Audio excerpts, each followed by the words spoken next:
بسم الله الرحمن الرحيم ياسين والقرآن الحكيم إنك لمن المرسلين على صراط مستقيم تنزيل العزيز الرحيم لتنذر قوما ما أنذر آباؤهم فهم غافلون لقد حق القول على أكثرهم فهم لا يؤمنون إنا جعلنا في أعناقهم أغلالا فهي إلى الأذقان فهم مقمحون وجعلنا من بين أيديهم سدا ومن خلفهم سدا فأغشيناهم فهم لا يبصرون وسواء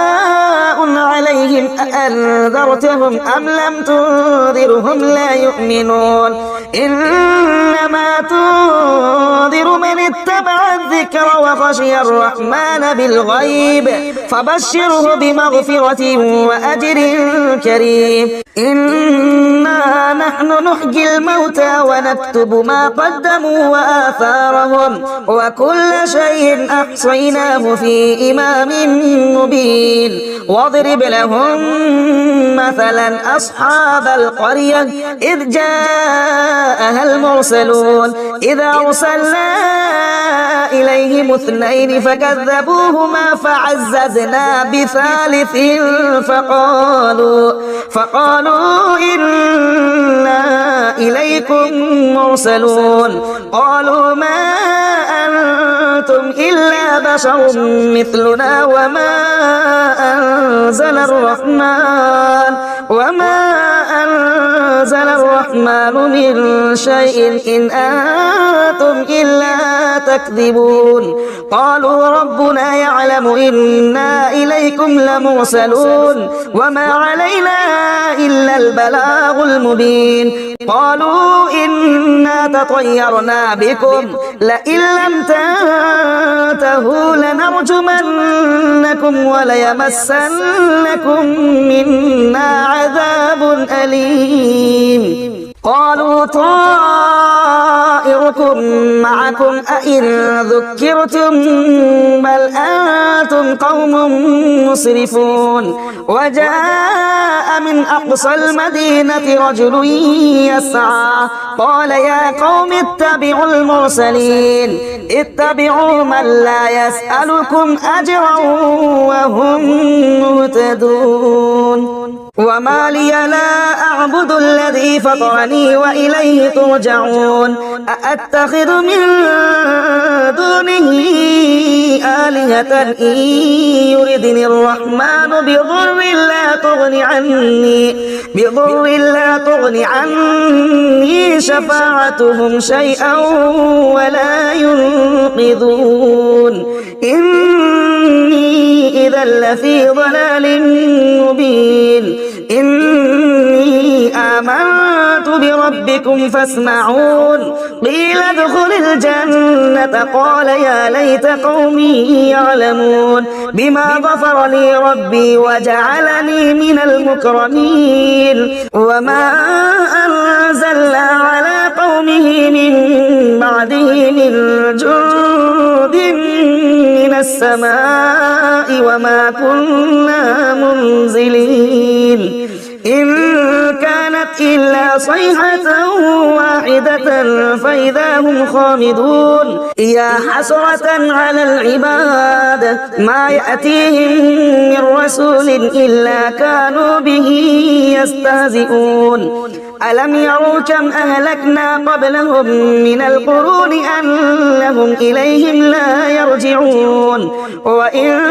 كل لما جميع لدينا محضرون وآية لهم الأرض الميتة أحييناها وأخرجنا منها حبا فمنه يأكلون وجعلنا فيها جنات من نخيل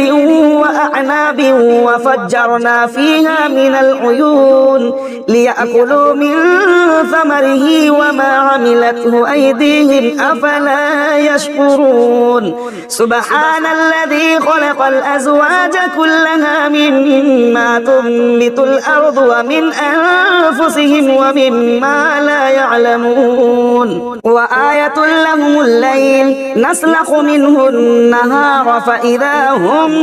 مظلمون والشمس تجري لمستقر لها ذلك تقدير العزيز العليم والقمر قدرناه منازل حتى عاد كالعرجون القديم لا الشمس ينبغي لها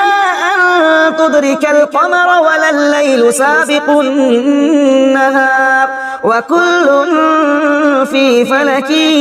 يسبحون وآية لهم أنا حملنا ذريتهم في الفلك المشحون وخلقنا لهم من مثله ما يركبون وإن نشأ نغرقهم فلا صريخ لهم ولا هم ينقذون إلا رحمة منا ومتاعا إلى حين وإذا قيل لهم اتقوا ما بين أيديكم وما خلفكم لعلكم ترحمون وما تأتيهم من آية من آيات ربهم إلا كانوا عنها معرضين وإذا قيل لهم أنفقوا مما رزقكم الله قال الذين كفروا للذين آمنوا أنطعم من لو يشاء الله أطعمه إن أنتم إلا في ضلال مبين ويقولون متى هذا الوعد إن كنتم صادقين ما ينظرون إلا صيحة واحدة تأخذهم وهم يخصمون فلا يستطيعون توصية ولا إلى أهلهم يرجعون ونفخ في الصور فإذا هم من الأجداث إلى ربهم ينسلون قالوا يا ويلنا من بعثنا من مرقدنا هذا ما وعد الرحمن وصدق المرسلون إن كانت إلا صيحة واحدة فإذا هم جميع لدينا محضرون فاليوم لا تظلم نفس شيئا ولا تجزون إلا ما كنتم تعملون إن أصحاب الجنة اليوم في شغل فاكهون هم وأزواجهم في ظلال على الأرائك متكئون لهم فيها فاكهة ولهم ما يدعون سلام قولا من رب رحيم وامتازوا اليوم أيها المجرمون ألم أعهد إليكم يا بني آدم ألا تعبدوا الشيطان إنه لكم عدو مبين وأن اعبدوني هذا صراط مستقيم ولقد أضل منكم جبلا كثيرا أفلم تكونوا تعقلون هذه جهنم التي كنتم توعدون اصلوها اليوم بما كنتم تكفرون اليوم نختم على أفواههم وتكلمنا أيديهم وتشهد أرجلهم بما كانوا يكسبون ولو نشاء لطمسنا على أعينهم فاستبقوا الصراط فأنى يبصرون ولو نشاء لمسخناهم على مكانتهم فما استطاعوا مضيا ولا يرجعون ومن نعمره ننكسه في الخلق أفلا يعقلون وما علمناه الشعر وما ينبغي له إن هو إلا ذكر وقرآن مبين لينذر من كان حيا ويحق القول على الكافرين أولم يروا أنا خلقنا لهم مما عملت أيديهم أيدينا أنعاما فهم لها مالكون وذللناها لهم فمنها ركوبهم ومنها يأكلون ولهم فيها منافع ومشارب أفلا يشكرون واتخذوا من دون الله آلهة لعلهم ينصرون لا يستطيعون نصرهم وهم لهم جند محضرون فلا يحزنك قولهم إنا نعلم ما يسرون وما يعلنون أولم ير الإنسان أنا خلقناه من نطفة فإذا هو خصيم مبين وضرب لنا مثلا ونسي خلقه قال من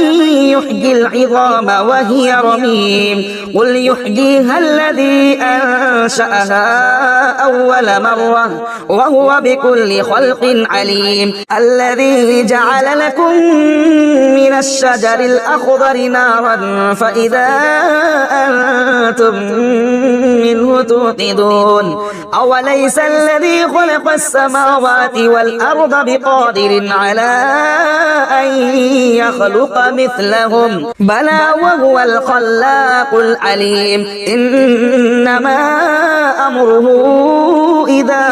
أراد شيئا أن يقول له كن فيكون فسبحان الذي بيده ملكوت كل شيء وإليه ترجعون بسم الله الرحمن الرحيم الرحمن علم القرآن خلق الإنسان علمه البيان الشمس والقمر بحسبان والنجم والشجر يسجدان والسماء رفعها ووضع الميزان ألا تطغوا في الميزان وأقيموا الوزن بالقسط ولا تخسروا الميزان والأرض وضعها للأنام فيها فاكهة والنخل ذات الأكمام والحب ذو العصف والريحان فبأي آلاء ربكما تكذبان خلق الإنسان من صلصال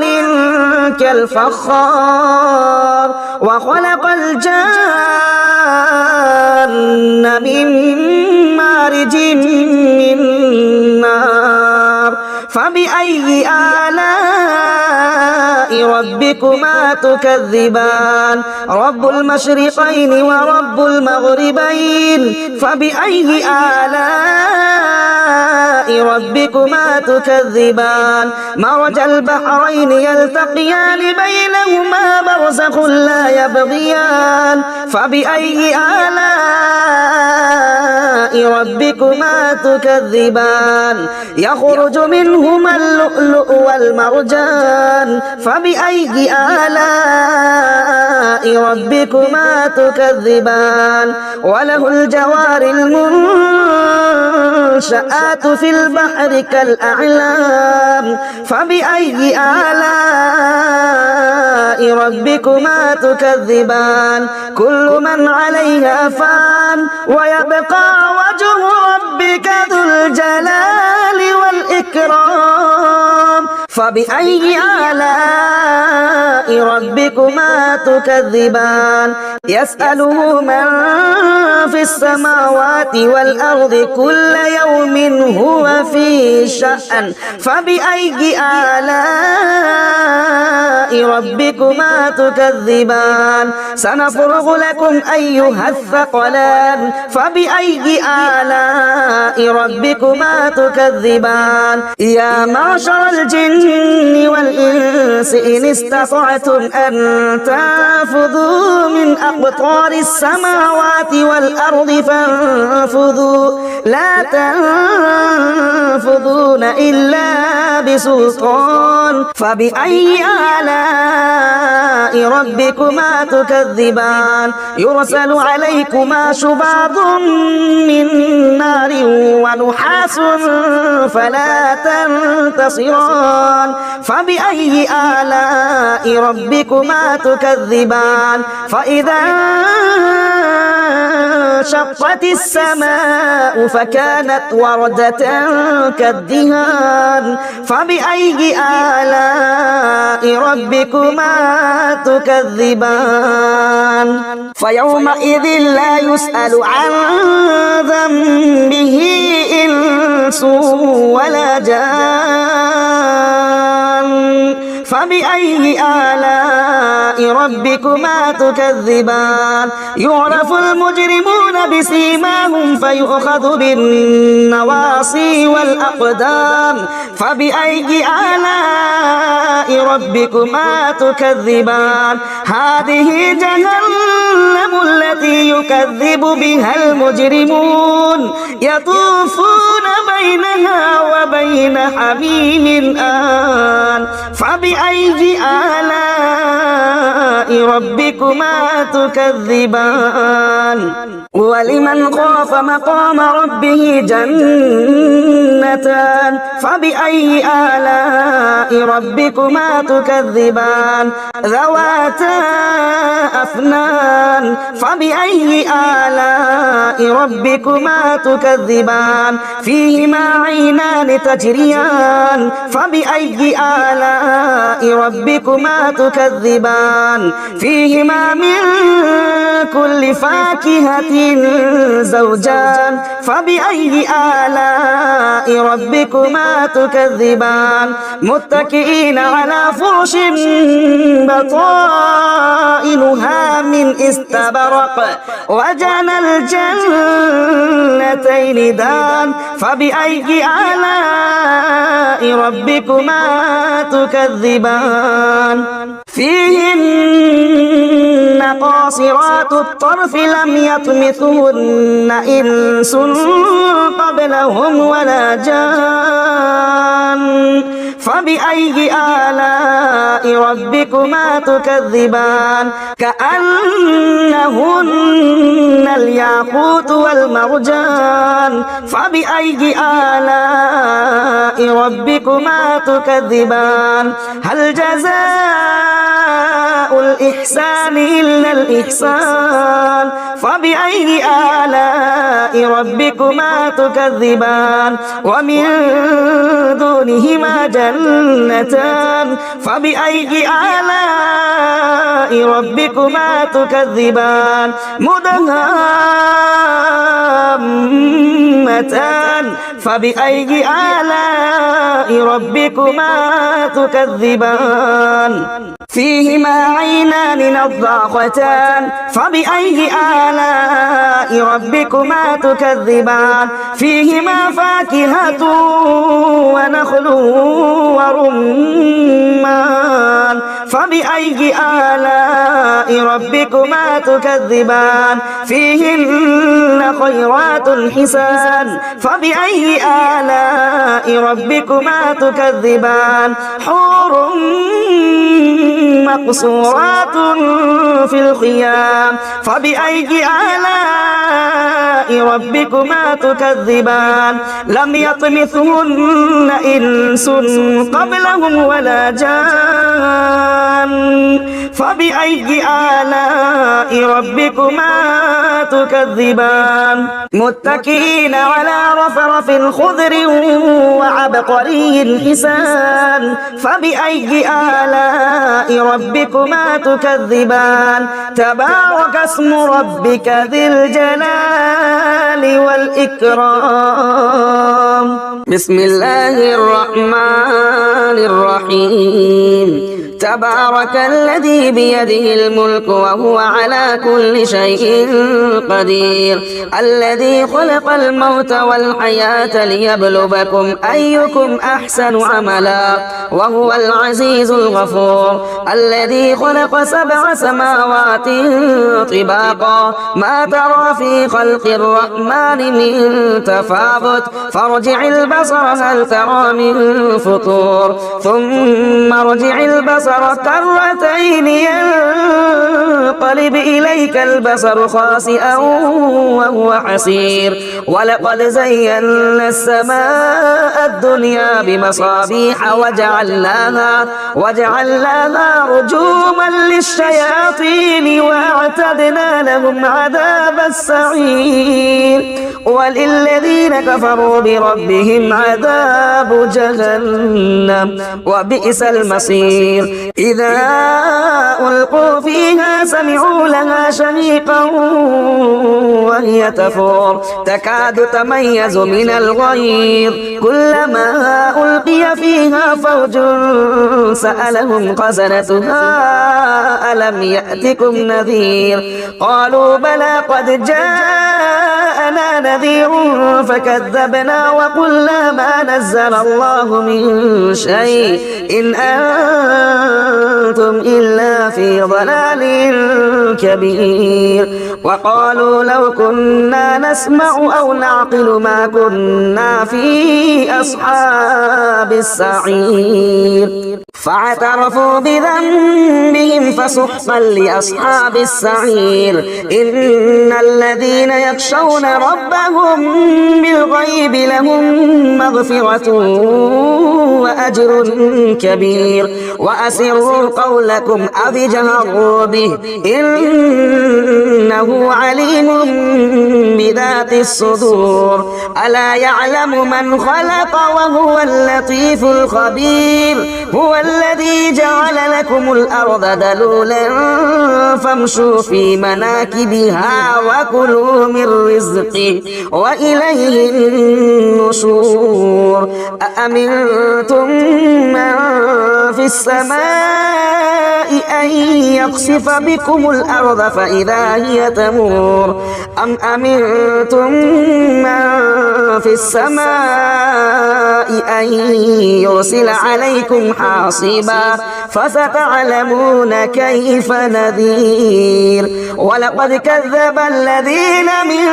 قبلهم فكيف كان نكير أولم يروا إلى الطير فوقهم صافات ويقبض ما يمسكهن إلا الرحمن إنه بكل شيء بصير أمن هذا الذي هو جند لكم ينصركم من دون الرحمن إن الكافرون إلا في غرور أمن هذا الذي يرزقكم إن أمسك رزقه بل لجوا في عتو ونفور أفمن يمشي مكبا على وجهه أهدى أمن يمشي صبيا على صراط مستقيم قل هو الذي أنشأكم وجعل لكم السمع والأبصار والأفئدة قليلا ما تشكرون قل هو الذي ذرأكم في الأرض وإليه تحشرون ويقولون متى هذا الوعد إن كنتم صادقين قل إنما العلم عند الله وإنما أنا نذير مبين فلما رأوه زلفة سيئت وجوه الذين كفروا وقيل هذا الذي كنتم به تدعون قل أرأيتم إن أهلكني الله ومن معي أو رحمنا فمن يجير الكافرين من عذاب أليم قل هو الرحمن وآمنا به وعليه توكلنا فستعلمون من هو في ضلال مبين قل أرأيتم إن أصبح ماؤكم غورا فمن يأتيكم بماء معين بسم الله الرحمن الرحيم يا أيها المزمل قم الليل إلا قليلا نصفه أو انقص منه قليلا أو زد عليه ورتل القرآن ترتيلا إنا سنلقي عليك قولا ثقيلا إن ناشئة الليل هي أشد وطئا وأقوم قيلا إن لك في النهار سبحا طويلا واذكر اسم ربك وتبتل إليه تبتيلا رب المشرق والمغرب لا إله إلا هو فاتخذه وكيلا واصبر على ما يقولون وهجرهم هجرا جميلا وذرني والمكذبين أولي النعمة ومهلهم قليلا إن لدينا أنكالا وجحيما وطعاما ذا غصة وعذابا أليما يوم ترجف الأرض والجبال وكانت الجبال كثيبا مهيلا إنا أرسلنا إليكم رسولا شاهدا عليكم كما أرسلنا إلى فرعون رسولا فعصى فرعون الرسول فأخذناه أخذا وبيلا فكيف تتقون إن كفرتم يوما يجعل البلدان شيبا السماء منفطر به كان وعده مفعولا إن هذه تذكرة فمن شاء اتخذ إلى ربه سبيلا إن ربك يعلم أنك تقوم أدنى من ثلثي الليل ونصفه وثلثه وطائفة من الذين معك والله يقدر الليل والنهار علم أن لن تحصوه فتاب عليكم فاقرؤوا ما تيسر من القرآن علم أن سيكون منكم مرضى وآخرون يضربون في الأرض يبتغون من فضل الله وآخرون يقاتلون في سبيل الله فاقرؤوا ما تيسر منه وأقيموا الصلاة وآتوا الزكاة وأقرضوا الله قرضا حسنا وما تقدموا لأنفسكم من خير تجدوه عند الله هو خيرا وأعظم أجرا واستغفروا الله إن الله غفور رحيم بسم الله الرحمن الرحيم إذا وقعت الواقعة ليس لوقعتها كاذبة خافضة رافعة إذا رجت الأرض رجا وبست الجبال بسا فكانت هباء منبثا وكنتم أزواجا ثلاثة فأصحاب الميمنة ما أصحاب الميمنة وأصحاب المشأمة ما أصحاب المشأمة والسابقون السابقون أولئك المقربون في جنات النعيم ثلة من الأولين وقليل من الآخرين على سرر موضونة متكئين عليها متقابلين يطوف عليهم بلدان مخلدون بأكواب وأباريق وكأس من معين لا يصدعون عنها ولا ينزفون وفاكهة مما يتخيرون ولحم طير مما يشتهون وحور عين كأمثال اللؤلؤ المكنون جزاء بما كانوا يعملون لا يسمعون فيها لغوا ولا تأثيما إلا قيلا سلاما سلاما وأصحاب اليمين ما أصحاب اليمين في سدر مخضود وطلح منضود وظل ممدود وماء مسكوب وفاكهة كثيرة لا مقطوعة ولا ممنوعة وفرش مرفوعة إنا أنشأناهن إنشاء فجعلناهن أبكارا عربا أترابا لأصحاب اليمين ثلة من الأولين وثلة من الآخرين وأصحاب الشمال ما أصحاب الشمال في سموم وحميم وظل من يحموم لا بارد ولا كريم إنهم كانوا قبل ذلك مترفين وكانوا يصرون على الحنث العظيم وكانوا يقولون أئذا متنا وكنا ترابا وعظاما أئنا لمبعوثون أو آباؤنا الأولون قل إن الأولين والآخرين لمجموعون إلى ميقات يوم معلوم ثم إنكم أيها الضالون المكذبون لآكلون من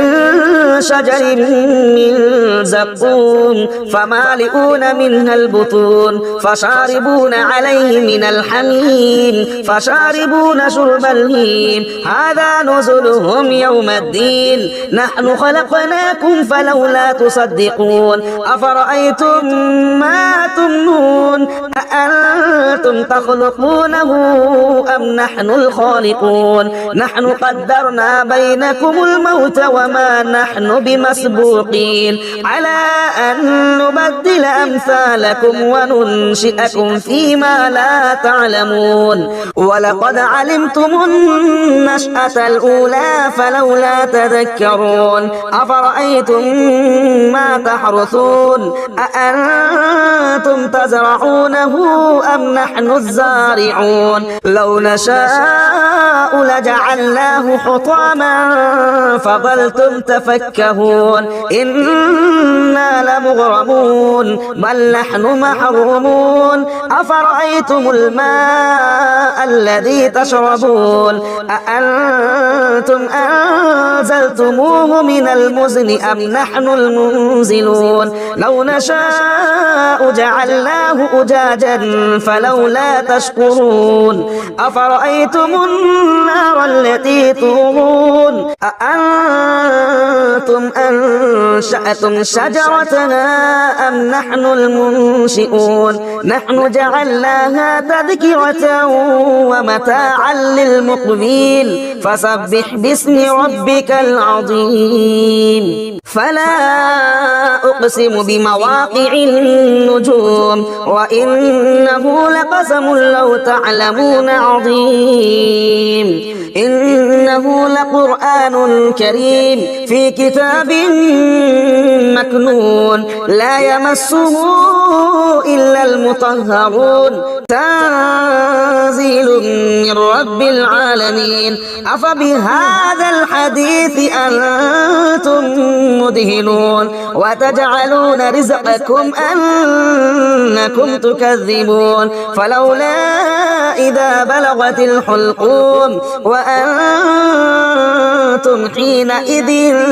تنظرون ونحن أقرب إليه منكم ولكن لا تبصرون فلولا إن كنتم غير مدينين ترجعونها إن كنتم صادقين فأما إن كان من المقربين فروح وريحان وجنة نعيم وأما إن كان من أصحاب اليمين فسلام لك من أصحاب اليمين وأما إن كان من المكذبين الضالين فنزل